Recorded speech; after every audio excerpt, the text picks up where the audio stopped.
Hello, my name is Nicholas Pham, and this is Education in Arizona. My initial research question explored why education in Arizona is ranked the third worst education system in the nation. At first, it was hard to find articles that talked about a specific area of Arizona, but I eventually found different problems on why Arizona is ranked so low. I was then able to narrow down the topics to the teacher shortage we had this year and how it has affected the education system in Arizona.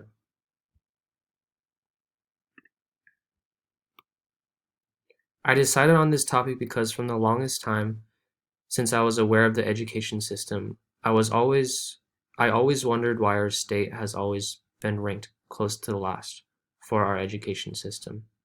So this topic intrigued me and made me want to do research on what was causing Arizona to be ranked so low every year compared to other states.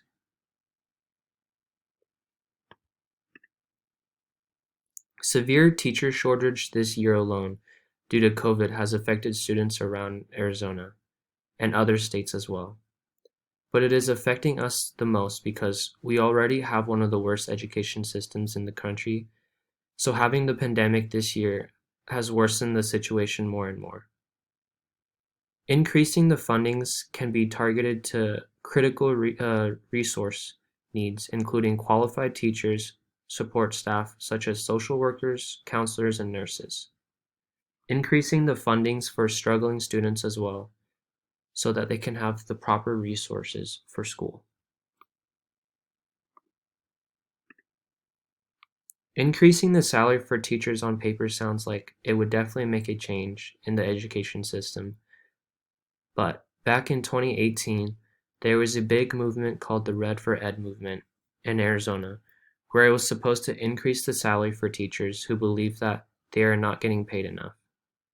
A couple years later, the education system still stands to have one of the worst in the nation.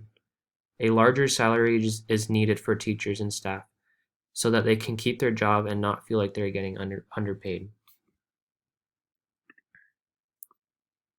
The first solution is simple, which is to increase the salary for teachers. The problem with this is that we are not completely sure if this will change the education system for the better. It was already discovered that the Red for Ed movement did not really make a change. The second solution would be to balance the ratio of students to teachers. This would be a good solution, but it is still missing some key elements to make this one work. The third would be the best because it contains all of the good aspects of the second and the first solution combined. So the third is what I went with. We should care because this is what will determine our future lives and what we are going to be doing for the rest of our lives. Having a good foundation is key to having a good life in the future. What I mean by this is when you have a solid foundation of knowledge from learning in school, it will mostly determine the outcome of the future of that person. With a weak foundation, it compromises the future for those who are struggling in school, and it will continue to be like that in the future as well. That is why education is very important for those who want to succeed in the future. It shows this audience because they were in the same situation I was in before I did my research.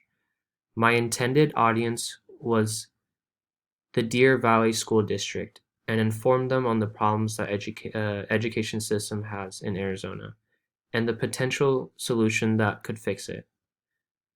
My message and purpose reflect on the frustration with the current working of our education system and how to improve upon it.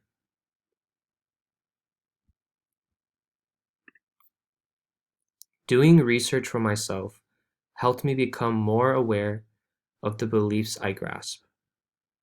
I was satisfied with my ability of researching even if there was lack of information needed for the project. The thing I learned the most was that doing the research in steps made it a lot easier for me, and it made it less stressful as well. Doing this research helped me realize that I need to pay very close attention to the information given and analyze it as much as possible. Thank you for listening.